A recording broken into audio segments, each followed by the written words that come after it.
Hello, and an official welcome back to another studio vlog, which if you saw the last one, you might know wasn't guaranteed. I was feeling a little demoralized after my first crochet market. I definitely, let myself feel like crap because that's what I felt like. And I've been talking to some people about, what I might be able to do differently.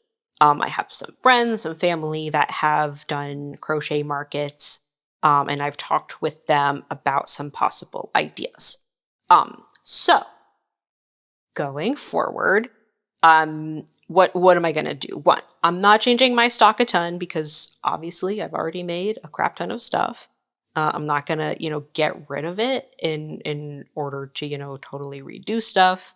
And I think ultimately what I've made does still fit with my brand. Um, Maybe it just wasn't the right place. So that kind of gets me into the first thing I've been thinking about. I don't know if the location I was vending at is where my market is. And my market, I mean like my ideal customer, the people who are going to actually purchase my stuff. So obviously I've committed to 2 more shows there. I'm going to continue to go. Um, but I think I'm definitely going to start looking at um, other markets. So things that are a little bit closer and or in Philadelphia. I'm going to do some research on some different markets. And just, I think I am going to try a market that is a paid to attend market that might have a higher booth fee. Um, I've had multiple people tell me where attendees have to pay to get in, or you have a higher booth fee. It either means the market, is more highly sought after, there might be more advertising, but overall they said that when guests pay a fee to get in, they see higher sales. And I've heard that from multiple people, so I think that makes sense. The next thing that I'm thinking about is kind of a little bit to do with stock. There were 2 good points that were made that I wanted to address in my stock. One, things that are useful rather than things that just look nice. And I think for the most part, I have most of those things. I had kind of played around with the idea of making bucket hats before the first market. I never got to it just because I didn't think they were gonna sell well. But now that we're looking at, what things are useful, what things are, might be necessary, people need hats to go to the beach. People need hats to walk around a market, to, protect their heads and their faces from the sun. So I have started making some bucket hats. And by start, I mean this might be the last one I'm making right now.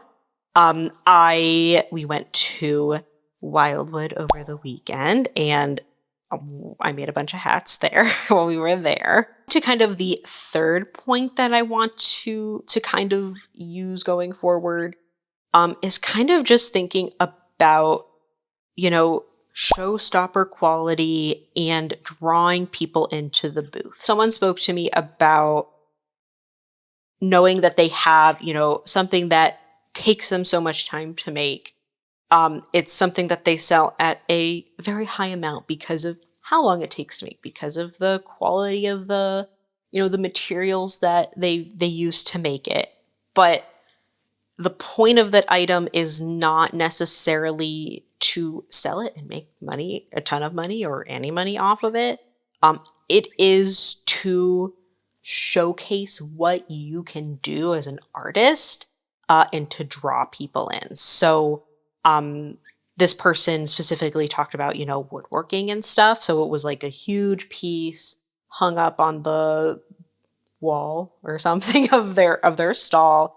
And it grabbed attention from a couple of booths away, or even down the aisle. So it was something that specifically drew people into the booth.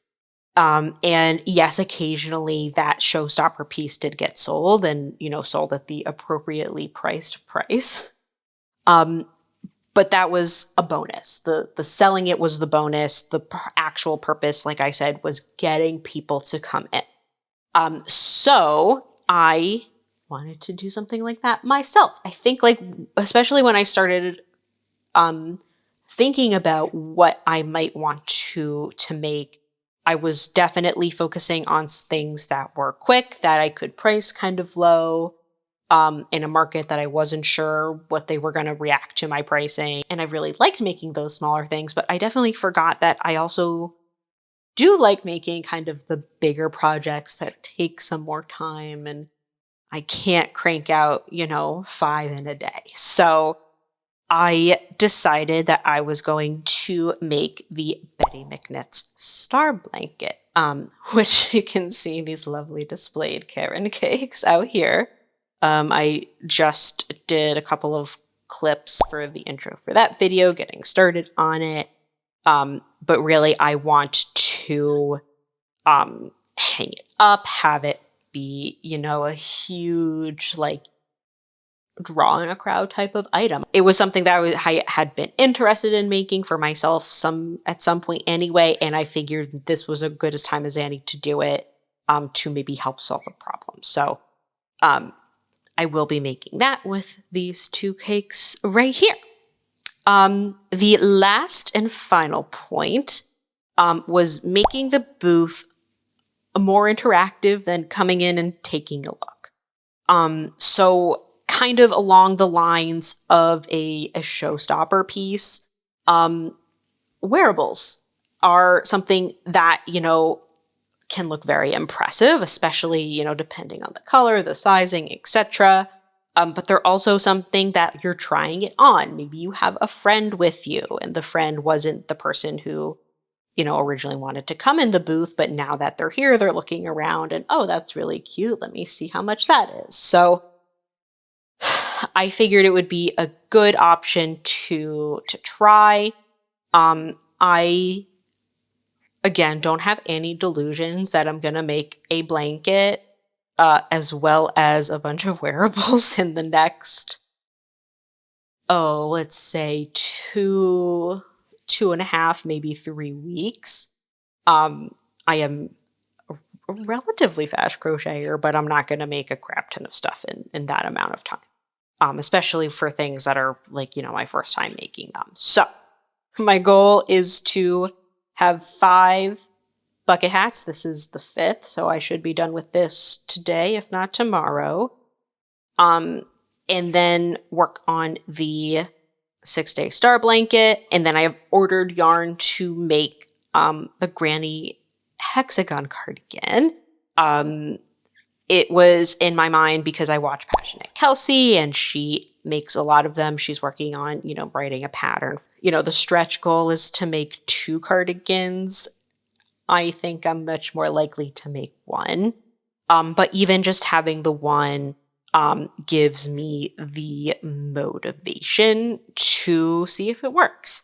And I will also bring in a mirror so that way people can see it in things of that nature. In kind of incorporating these new things, I am thinking about how to lay out the booth again. I just don't think that the 2 tables on the side are going to be appropriate anymore.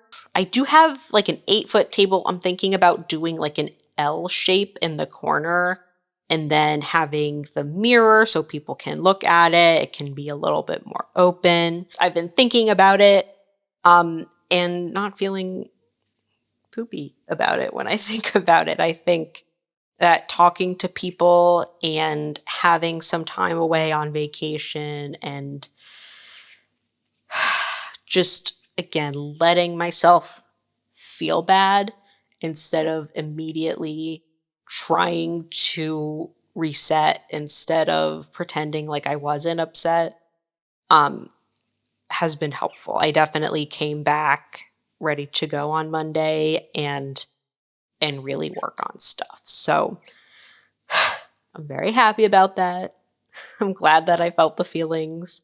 And I'm feeling reinvigorated to work and make it a success rather than be like, well, I sucked and it's not going to work out for me. And I think part of that also comes down to the fact that I signed up for more than one market, which um, even though I think maybe the market itself is part of the reason I didn't do so well, um, I'm still glad that I have to force myself to adapt because I'm certainly not going to go back and do the same thing and, expect a different result. All that to say, especially because I left the last vlog so kind of defeated.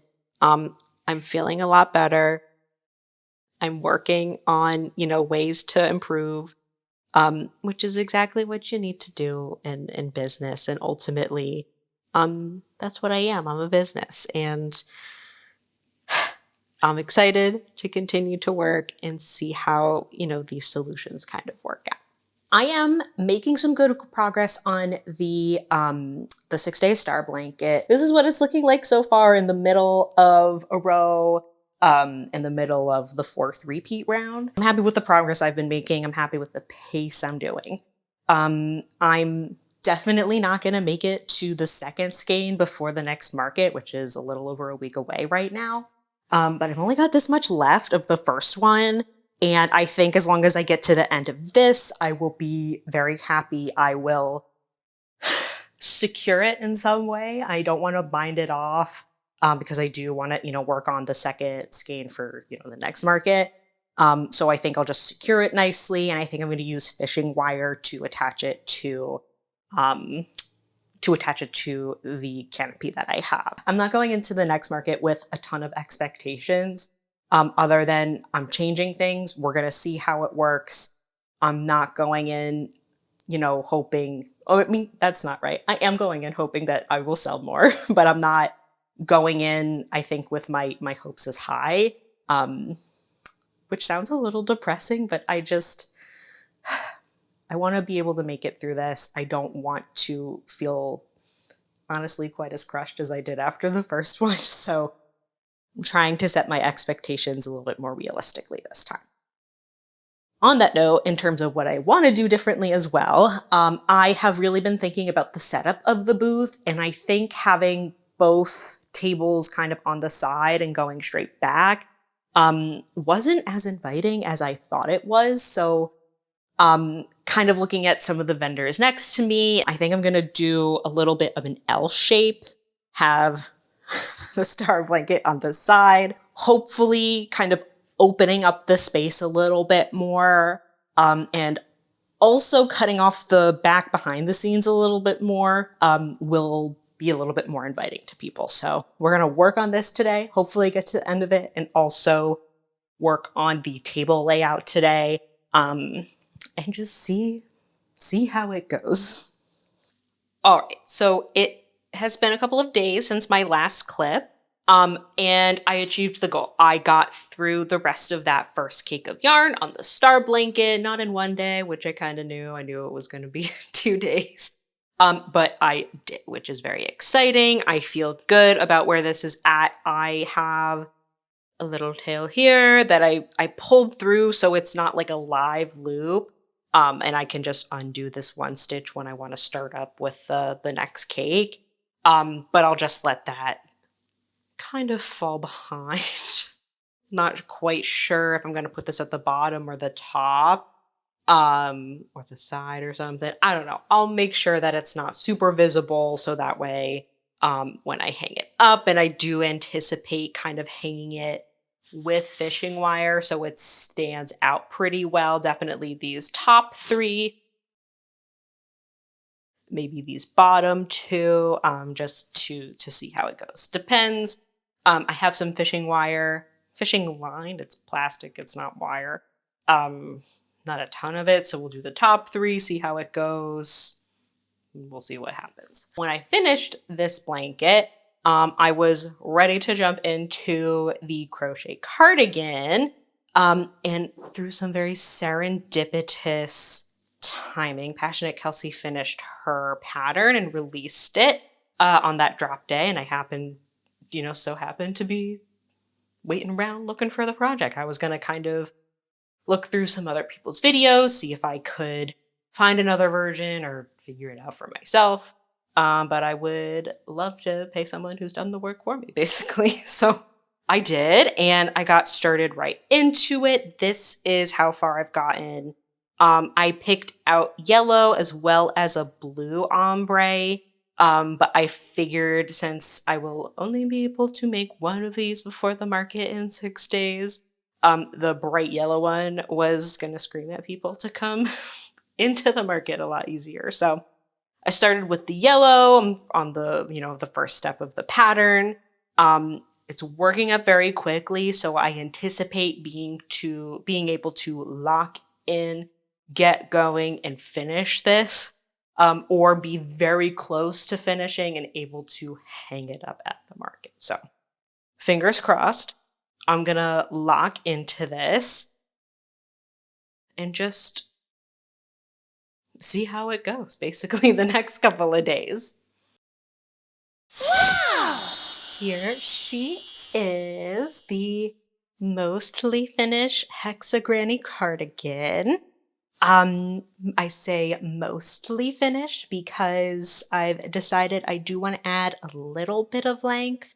I like the idea of this as like a summer cardigan, rephrase, a spring cardigan, a fall cardigan, and you don't want something super duper long, but maybe just like a little bit extra length would be a good option. So I'm happy with how it fits. This is a size large. I'm not making it for me, which is why it is not large enough to fit over my full chest. But I think this is a size where like certain people wouldn't care that it doesn't fit over their chest. It might fit some smaller people, it might fit some larger people. And I am very, very happy with it. This sweater is very hot, so I'm going to take it off for right now. But I did want to show you guys 2 more things. I decided to get mannequin heads for the table. So this has the bucket hat on it, and I think it looks really cute. I decided to go with some black ones because I wanted to incorporate a little bit more black as an accent color into my table. And quite frankly, the pink ones were very, very expensive, and I didn't want to make that investment yet. But I think these look really cute. I think they get the job done without being too weird for mannequin head. So I'm really happy with how this looks. This is my favorite bucket hat.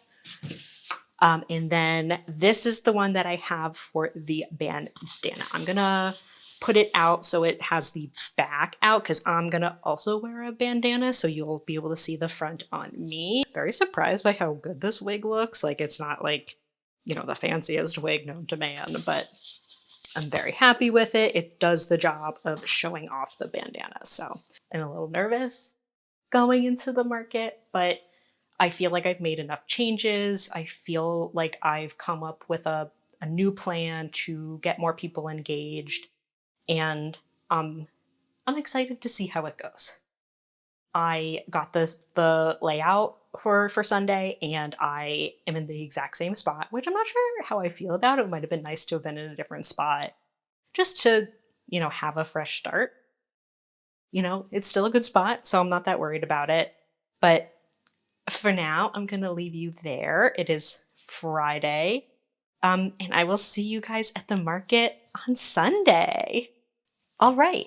It is the day after my second market, and I'm very happy to say that it was a lot better than the first one. That's not to say I did a lot more sales, but I think going into this market, my goal wasn't necessarily to make a ton of sales. I, of course, wanted to make more sales. But I really think that for me, the point was really just to be more inviting to people and have better conversations, to interact with more people, to have more people come and look and touch stuff and things like that. And so I think because of that, I did better, with my focus being more on, the booth experience and having that lead to more sales down the line. I set up the goal for myself that I've talked about of having kind of a showstopper piece Having some wearable cardigans as also a showstopper piece. And I also focused on a different layout. At the first market where I had 2 tables on each side, and then it was kind of just like you could walk in and out. And then I had bags hanging up on the sides as well from the canopy. This time I did an L shape where I had all of the products kind of lined up this way. I sat behind the longest table, and I think this was a lot more inviting. I think it kind of created a U shape rather than kind of like an in and out line, which can maybe feel not so great. I did have a lot more people who came into the booth, who looked at stuff, who asked me questions. I'm not saying I had 100 people come in, but definitely people came in, took a look at it, asked me if I made it, asked me, what I like to make and different sorts of things. I just felt it was a lot more inviting, and I had a very much more pleasant experience. In terms of sales, I did make, so in the first market, I sold to 3 different people and sold, I think 6 or 7 different items total. This time I sold to 2 people and sold 2 items. Now I'm considering this a win still because 2 of the 3 people at the first market were people that I knew personally. Thank you guys very much. There is no shade on what I'm about to say next. But I want to make sure that because as I grow my business, I'm selling to people who aren't just there to support me. So I went from 1 person who just liked my stuff to 2 people who just liked my stuff. On that note, I'm starting to think about different markets. I have just 1 left, and I think from the experiences I've had, I think I've decided that maybe what I make with what I make and who my target audience is, I'm not reaching those people there. I think my target audience are kind of 2 groups. One, people my age who are very girly and basically me, which makes sense. I'm making things that I love that I would use and wear, which I am today. And I'm noticed that a lot of girls kind of like between 12, 13, maybe a little bit younger, they are also into it. But their parents are, of course, most of the time in charge of what is or isn't being bought by them. So I think I need to expand and try to reach my target audience of people like me and my age in different areas. So I think my next step is to do some more research on what other markets I can get into. I put off putting all of my items online on my website because before the first market, I was very afraid I was going to not have enough items. Now that I have been not so gently reminded by the universe that it's going to take time to grow, I am going to put those items on my website for sale. So all in all, a good market. We're taking steps up. We're feeling better each time. My goal for the next market right now will definitely be let's make at least 3 sales to people who I don't know just to see. But I had a much better experience. I was very happy. And I'm like I said, I was very happy with it. That is going to wrap up this studio vlog for me. Again, thank you for coming on this journey with me. I'm happy to have a more up to share with you at the end of this vlog. And I'm excited to bring you along with my current final market that I have booked and just see how it goes and give you a little bit of a wrap up on all the numbers and the whole experience. Thank you guys again, and I will see you guys in the next one. Bye!